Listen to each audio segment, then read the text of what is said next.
Breaking news KTR Delhi పర్యటనపై గుసగుసలు వినిపిస్తున్నాయి. ఫార్ములా ఈ కార్ రేస్ కేసు నుంచి తప్పించుకునేందుకే హస్తినా బాట పట్టారైనా అనే అనుమానాలు కూడా వ్యక్తమవుతున్నాయి. ఇప్పటికే ఫార్ములా ఈ కార్ రేస్ వ్యవహారంలో ఏసీబీ దూకుడు పెంచింది. ప్రభుత్వం గవర్నర్ కు డీటెయిల్స్ ను కూడా అందించింది. ఎమ్మెల్యే అరెస్ట్ పై లీగల్ ఒపీనియన్స్ కోసం ఏజీకి గవర్నర్ లేఖ రాశారు. తనను అరెస్ట్ చేస్తే జైలులో యోగా చేసుకుంటారంటూ రీసెంట్ గా కేటీఆర్ కామెంట్ కూడా చేశారు. ఈ నేపథ్యంలోనే అరెస్టును తప్పించుకునేందుకు ప్రభుత్వ పెద్దలను ప్రసన్నం చేసుకునేందుకే ఢిల్లీ వెళ్తున్నారని ప్రచారం నడుస్తోంది.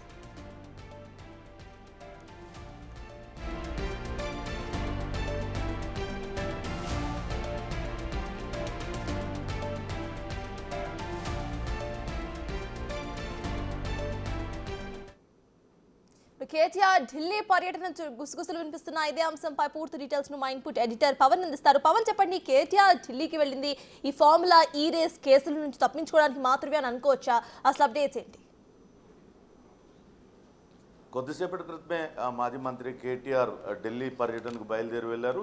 ఈరోజు సాయంత్రం కేంద్ర పట్టణాభివృద్ధి శాఖ మంత్రి మనోహర్ లాల్ ఖత్తర్తో ఆయనకు అపాయింట్మెంట్ ఉందని చెప్తున్నారు. ఇక్కడ తెలంగాణలో జరిగిన అమృత్ టెండర్ల విషయంలో గోల్మాల్ జరిగింది. 8,800 కోట్ల రూపాయల మేర అక్రమాలు జరిగాయి. అది సీఎం బావమర్ది సృజన్ రెడ్డికి కట్టబెట్టారంటూ గతంలో ఆరోపణలు చేశారు. ఈ ఆరోపణలు అటు తీవ్రంగా కాంగ్రెస్ పార్టీ నేతలు కావచ్చు, స్వయంగా సృజన్ రెడ్డి కూడా ఖండించారు. బీఆర్ఎస్ నేత మాజీ ఎమ్మెల్యే కందాల ఉపేందర్ రెడ్డి సృజన్ రెడ్డికి సొంతగా స్వయాన మామ, ఆయన బీఆర్ఎస్ నేతగా కొనసాగుతున్నారు. ఆయన కూడా ఈ విషయాన్ని ఖండించారు. ఎవరో కేటీఆర్కు తప్పుడు మెసేజ్ ఇచ్చారు, దాంతో ఆయన మాట్లాడారు. నా అల్లుడికి ఆ టెండర్ల వ్యవహారానికి ఏమాత్రం సంబంధం లేదంటూ ఆయన కూడా ఖండించారు. కానీ కేసీఆర్ మాత్రం అదే ఆరోపణను పదే పదే చేస్తూ వచ్చారు.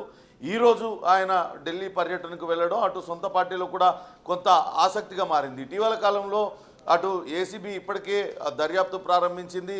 గతంలో జరిగిన ఫార్ములా ఈ రేసింగ్ వ్యవహారంలో 55 కోట్ల రూపాయలు అటు ముందస్తుగానే విదేశీ కంపెనీకి చెల్లించడం పైన ఇప్పటికే సీఎస్ కూడా అప్పట్లో హెచ్ఎండిఏ అధికారిగా ఉన్న ఐఏఎస్ అధికారి అరవింద్ కుమార్కు షోకాజ్ నోటీస్ జారీ చేశారు. దానికి ఆయన వివరణ కూడా ఇచ్చారు.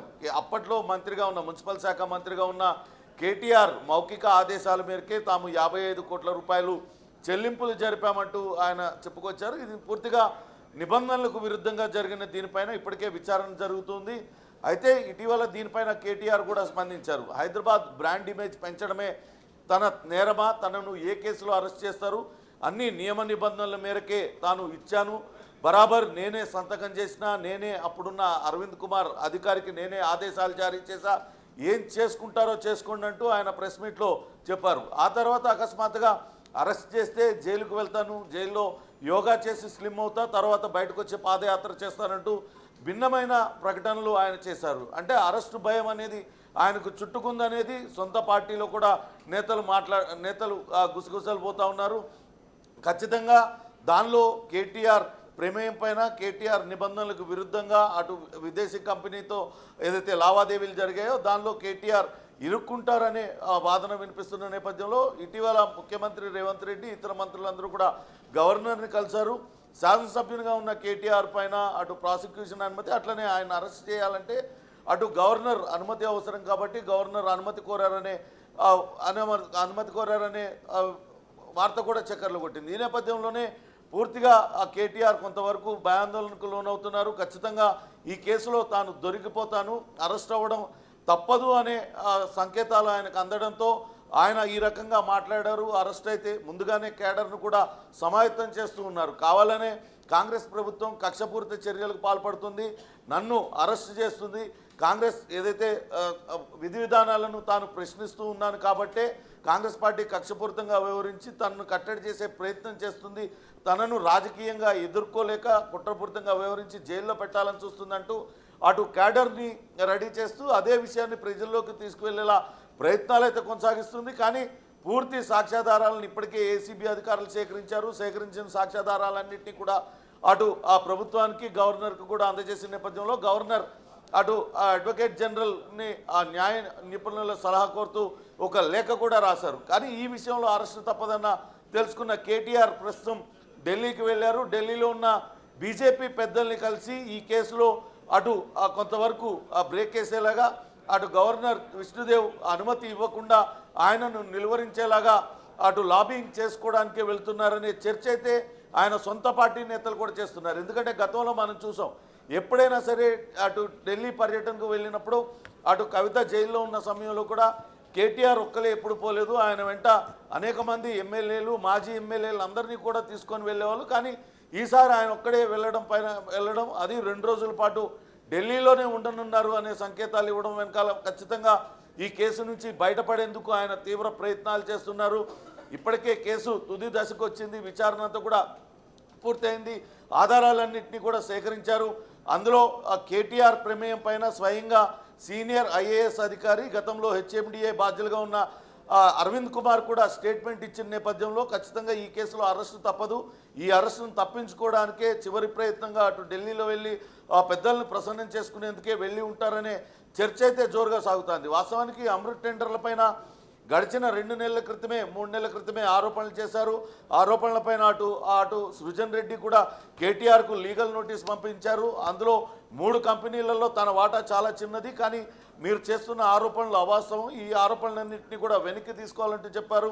మరోపక్క బీఆర్ఎస్ మాజీ ఎమ్మెల్యే కందాల ఉపేందర్ రెడ్డి, పాలేరు నియోజకవర్గానికి సంబంధించిన ఎమ్మెల్యే, ఆయన కూడా చెప్పారు ఇందులో ఎటువంటి వివాదము లేదు, చాలా ఏళ్లుగా తమ కుటుంబం అంతా వ్యాపారంలో ఉంది, దానిలో భాగంగానే మేము లీగల్గానే ఆ టెండర్ని పొందాము. ఆ టెండర్ని పొందినప్పటికీ ఇప్పుడు ఇట్లాంటి అవాస్తవాలు కేటీఆర్ చెవిలో వేసి ఆయనతో ఇటువంటి అసత్య ఆరోపణలు చేయిస్తున్నారు. ఈ విషయమై నేను కేటీఆర్తో మాట్లాడతానంటూ గతంలోనే కందాల ఉపేందర్ రెడ్డి చెప్పారు. అయినప్పటికీ కూడా అమృత్ టెండర్ల విషయంలో ఇప్పుడు ఫిర్యాదు చేస్తానంటూ ఆయన చెప్పడం కొంతవరకు అనుమానాలకు తావిస్తుంది. కేవలం ఫార్ములా ఈ రేస్ కేసులో ఆ కేసు నుంచి బయటపడేందుకు, లేకుంటే అరెస్టును నిలువరించుకునేందుకే చివరి ప్రయత్నంగా హస్తిన బాట పెట్టారు. అక్కడ బీజేపీ పెద్దల్ని ఏదో రకంగా ప్రసన్నం చేసుకొని ఈ కేసులో ఆయన బయటపడాలనుకుంటున్నారనే గుసగుసలు అయితే ప్రస్తుతం వినపడుతున్నాయి. సర్తాజ్, అయితే పవన్ ఇటు చూస్తే ఒకవేళ కనుక అరెస్ట్ చేస్తే నేను యోగా చేసుకొని రిఫ్రెష్ అయ్యి బయటకు వస్తా అంటూ కూడా కేటీఆర్ వ్యాఖ్యానించారు. అయితే అంత ఈజీగా ఆయన అప్పుడు హ్యాండిల్ చేసినప్పుడు ప్రెసెంట్ డైరెక్ట్గా ఢిల్లీ పర్యటన చేసుకొని అక్కడ పెద్దలతో మాట్లాడి చర్చ చేసుకోవాల్సినంత అవసరం ఆయనకి ఏమొచ్చింది? ఆయన నేను తప్పు చేయలేదు అంటేనే ఎందుకు ఇవన్నీ కూడా చేస్తున్నారు వెనకాల? దాన్ని ఎలా చూడొచ్చు అంటారు మనం? ఇదే చర్చ రాజకీయ వర్గాల్లో కూడా కొనసాగుతుంది. మొదటగా ఆయన హైదరాబాద్ బ్రాండ్ ఇమేజ్ని పెంచే ప్రయత్నం చేశాం, అన్నీ సక్రమంగానే జరిగాయి, నేను ఎక్కడ కూడా తప్పు చేయలేదు, ఫార్ములా ఈ రేసింగ్ వ్యవహారంలో అన్ని దేశాలు కూడా పోటీ పడినా హైదరాబాద్కి అది తీసుకొచ్చి హైదరాబాద్ బ్రాండ్ ఇమేజ్ని పెంచాం అంటూ చాలా రకాలుగా చెప్తూ వచ్చారు. అటు కాంగ్రెస్ ప్రభుత్వం పైన ఆరోపణలు కూడా చేశారు. కానీ ఆ మరుసటి రోజే ఆయన అటు అరెస్ట్ చేస్తే జైలుకు వెళ్తాను, జైల్లో యోగా చేసుకుంటాను అంటూ మాట్లాడుతూ ఆయనకి ఇప్పటికే పూర్తిగా అర్థమై ఉంటుంది. అధికారులు కూడా అరవింద్ కుమార్ ఆయన స్టేట్మెంట్ ఇచ్చారు, కేటీఆర్ మౌఖిక ఆదేశాల మేరకే తాము ఇచ్చాను, హెచ్ఎండిఏ అనేది స్వయం ప్రతిపత్తి కలిగిన సంస్థ, అది దానికి ఎంఏడి మంత్రి ఆయన వైస్ చైర్మన్గా ఉంటారు, కాబట్టి అది ఎవరికైనా డబ్బులు ఇవ్వచ్చు అంటూ ఆయన లీగల్ పాయింట్లు లేవనెత్తినప్పటికీ బిజినెస్ రూల్స్కి అది విరుద్ధం, ఖచ్చితంగా 10 లక్షల కన్నా ఎక్కువ నగదు బదిలీ చేయాలి ఎవరికన్నా అంటే ఖచ్చితంగా క్యాబినెట్లో చర్చించాల్సిన అవసరం ఉందనే వాదన కూడా నడుస్తుంది. నియమ నిబంధనలకు విరుద్ధంగా 55 కోట్లు విదేశీ కంపెనీకి చెల్లించడమే కాకుండా ఒక అగ్రిమెంట్ క్యాన్సిల్ అయిన కంపెనీకి ఎలా చెల్లిస్తారనేది ప్రధానమైన ప్రశ్న. దీనిపైన ఐఏఎస్ అధికారి ఇప్పటికే తన వాంగ్మూలాన్ని ఇచ్చిన నేపథ్యంలో ఖచ్చితంగా కేటీఆర్ ఇందులో ఇరుక్కునే అవకాశం ఉంటుంది. కాబట్టి ఈ కేసులో ఆయన పాత్ర స్పష్టంగా ఇప్పటికే ఏసీబీ అధికారులకు క్షుణ్ణంగా అనేక మందిని విచారించారు, అనేక ఆధారాలను అప్పట్లో నోట్ ఫైల్స్ కావచ్చు ఇతరత్ర వివరాలన్నింటినీ కూడా సేకరించారు, వాటిలన్నింటినీ కూడా గవర్నర్కి పంపించారు. వాటిలన్నింటినీ పరిశీలించిన గవర్నర్ దానిపైన న్యాయ నిపుణుల ఒపీనియన్ కోరుతూ ఏజీకి లేఖ రాయడం, ఇవన్నీ కూడా కొంతవరకు కేటీఆర్లో గుబురు పుట్టించాయి. ఖచ్చితంగా అరెస్టు తప్పదు అనే ఉద్దేశంతోనే ఆయన ముందుగానే క్యాడర్ను సమాయత్తం చేయడానికి, క్యాడర్ను ఒక రెచ్చగొట్టే విధంగా ఆయన ఆ రోజు ఆ వ్యాఖ్యలు చేశారు. కక్షపూరితంగానే కాంగ్రెస్ పార్టీ వ్యవహరించి తనను కావాలనే జైల్లో పెట్టడానికి చూస్తుంది. ఎటువంటి తప్పులు చేయకపోయినప్పటికీ అటు బీఆర్ఎస్ నేతలను జైల్లో పెట్టే ప్రయత్నాలు కాంగ్రెస్ పార్టీ చేస్తుందంటూ క్యాడర్ని రెచ్చగొట్టే ప్రయత్నం చేస్తూ జైలుకు వెళ్తే కనుక నేను హ్యాపీగా యోగా చేసుకుంటాను, వచ్చిన తర్వాత పాదయాత్ర చేస్తాను అంటూ ఆయన చేసిన వ్యాఖ్యలు కూడా ఆ రోజే అందరూ కూడా అనుకున్నారు. కేటీఆర్కు అరెస్టు భయం పట్టుకుంది, అందుకే జైలుకు వెళ్తానంటూ ఆయన ఇటువంటి వ్యాఖ్యలు చేశారనే ఆ చర్చ కూడా అటు తెలంగాణలో జరిగింది. ఇప్పుడు అకస్మాత్తుగా ఢిల్లీ పర్యటనకు, అది కూడా ఒంటరిగా వెళ్ళడం పైన కూడా పెద్ద ఎత్తున చర్చ జరుగుతుంది. ఖచ్చితంగా ఫార్ములా ఈ రేస్ కేసులో ఆయన దొరికిపోయారు అడ్డంగా ఏసీబీకి, ఈ కేసులో అరెస్టు తప్పదనే భయంతోనే ప్రస్తుతం ఆయన ఢిల్లీ పర్యటన చేపట్టారు. అక్కడ ఢిల్లీలో ఉన్న పెద్దలను ఏదో ఒక రకంగా ప్రసన్నం చేసుకొని ఆ కేసు నుంచి బయటపడాలనే భావిస్తున్నారనే చర్చ జరుగుతుంది. గతంలో ఏదైతే మొన్న పార్లమెంట్ ఎన్నికల్లో గంపగుత్తగా బీఆర్ఎస్ ఓటింగ్ అంతా కూడా బీజేపీకి అటు మరలించడం ద్వారా అటు కవితకు ఏ రకంగానైతే బెయిల్ పొందారని ఆ చర్చ అయితే తెలంగాణలో జరిగిందో, అదే మాదిరిగా ఏదో ఒకటి చేసి ఇప్పుడు కూడా ఈ కేసు నుంచి బయటపడాలని ఢిల్లీ పెద్దల ప్రసన్నం కోసమే ఆయన ఢిల్లీకి వెళ్ళారు. కేటీఆర్ ఢిల్లీ పర్యటన చేస్తున్నారు, 2 రోజుల పాటు ఢిల్లీలోనే ఉండనున్నారనే చర్చ అయితే ప్రస్తుతం రాజకీయ వర్గాల్లో కొనసాగుతుంది.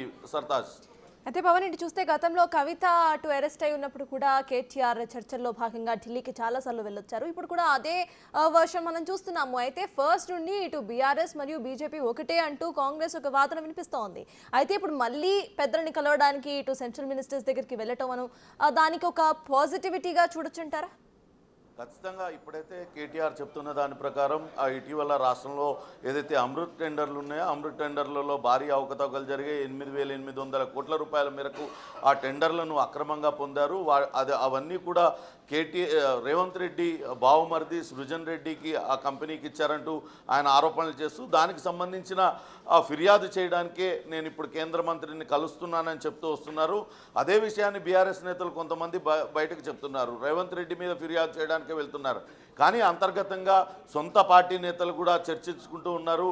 అటు ఫార్ములా ఈ రేసింగ్ వ్యవహారం అటు కేటీఆర్ మెడకు చుట్టుకుంటుంది. బీఆర్ఎస్ నేతలు అందరికీ కూడా ఆ విషయం అర్థమైపోతూ ఉంది. అందుకే ఇటువంటి వ్యాఖ్యలు పదే పదే కేటీఆర్ చేస్తూ ఉన్నారు. కాంగ్రెస్ పార్టీ కక్షపూరితంగా వ్యవహరిస్తుంది, కావాలనే జైలుకు పంపుతుంది. ఇటువంటి వ్యాఖ్యలన్నీ కూడా ఆయన క్యాడర్ని సమాయత్తం చేయడానికే చేస్తున్నారనేది సొంత పార్టీ నేతలే చెప్తూ ఉన్నారు. అందులో భాగంగానే ఈరోజు కూడా ఢిల్లీకి వెళ్ళారు. అమృత్ పైన నిజంగానే ఫిర్యాదు చేస్తారా, లేకుంటే తను ఈ కేసు నుంచి తప్పించాలని కోరతారా అనేది కూడా వేచి చూడాలి. కానీ రాజకీయంగా మాత్రం పెద్ద ఎత్తున చర్చ కొనసాగుతుంది. అటు కాంగ్రెస్ పార్టీ నేతలు కావచ్చు, బీఆర్ఎస్ పార్టీలో ఉన్న కొంతమంది సీనియర్ నేతలు కూడా కేవలం వాళ్ళ దాకా వస్తే కానీ తెలియదు, ఇప్పుడు ఈ కేసులో ఇరుక్కోబోతున్నాడు కాబట్టి ఆ కేసు నుంచి తప్పించుకునేందుకే హుటాహుటిన ఇప్పుడు హస్తిన బాట పట్టారు, ఢిల్లీ బాట పట్టారు. అక్కడ ఉన్న పెద్దల్ని ప్రసన్నం చేసుకునేందుకు ప్రయత్నాలు చేస్తున్నారనే గుసగుసలైతే సొంత పార్టీ నుంచే వినపడుతున్న పరిస్థితి ఉంది. Sartaj, right, thank you Pawan.